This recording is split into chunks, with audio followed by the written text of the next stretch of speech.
Hello and welcome to the 5th episode in our MCA mini-series. In this episode, as promised, we'll be looking at how we, in North East Lincolnshire, are planning to prepare for the implementation of Liberty Protection Safeguards, known as LPS. LPS is due to come into force in April 2022. You might be thinking that this date is a long way off. Why do we have to start planning now? Well, here in North East Links, we pride ourselves in being ahead of the game, and the implementation of LPS is no different. It is really important to us that all those working in the health and social care sector feel confident and ready for April 2022, as ultimately this means better outcomes for those individuals we support. Let me walk you through our plan. Having a practice. We are piloting a proposed LPS process alongside some of our current deprivation of liberty safeguards authorisations. We're liaising with relevant leads and working groups on both a local and national level to get the information we need. We're making amendments to our local MCA and deprivation of liberty policy, including new fit-for-purpose documents. Supporting a greater understanding of the principles of the MCA and deprivation of liberty. We're raising awareness and letting you know what you can be doing to help. And we're keeping you informed. We have briefing sessions planned for all staff later on in the year. So where do you guys fit into this? What can you be doing to prepare? Play detective.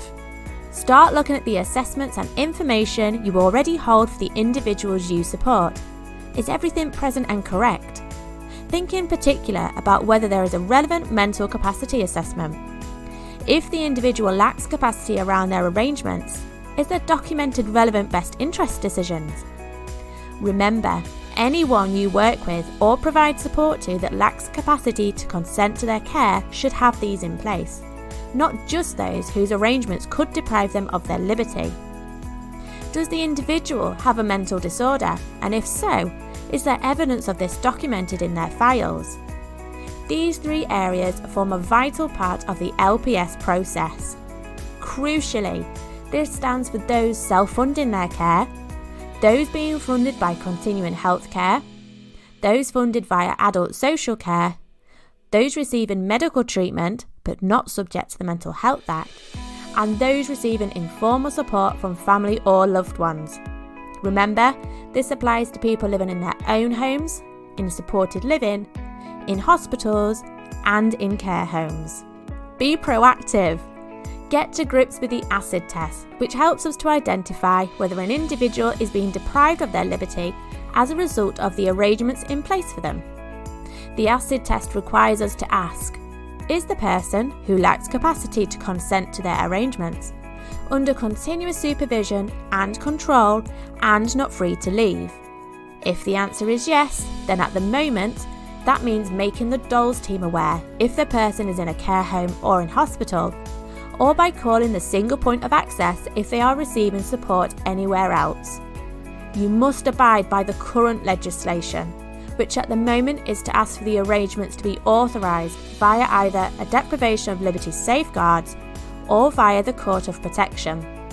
Work in partnership. Are there any objections or disagreements from either the individual themselves or others with regards to the arrangements in place for them? Do you know what their wishes and feelings are about the care arrangements, or what they were in the past? Is there any reason for you to believe that their wishes and feelings are now being overridden? What are those objections or disagreements? Look to try and overcome them in the first instance. Continue to work towards the less restrictive option wherever possible. Continuously review the arrangements in place. Are they still necessary and proportionate? Work together with other relevant professionals, the individual and their families, carers, independent mental capacity advocate if they have one. Seek legal advice if that is appropriate. And remember to document all of this. Take an interest. Keep up to date with information coming through about LPS. Keep an eye out for the codes of practice and regulations. These help us to understand how LPS is going to work in practice. There's also a lot of resources and information available on the internet, and we try to support you through our MCA and Safeguarding Adults e-newsletter. And keep an eye out for our staff briefings, which will be released later in the year. Take ownership. If you are thinking that either yours or your staff force's general mental capacity and deprivation of liberty knowledge or understanding needs a boost, take control. Book onto our MCA training pathway now. Places can be booked via Optima, which our training team can support you with if that's needed.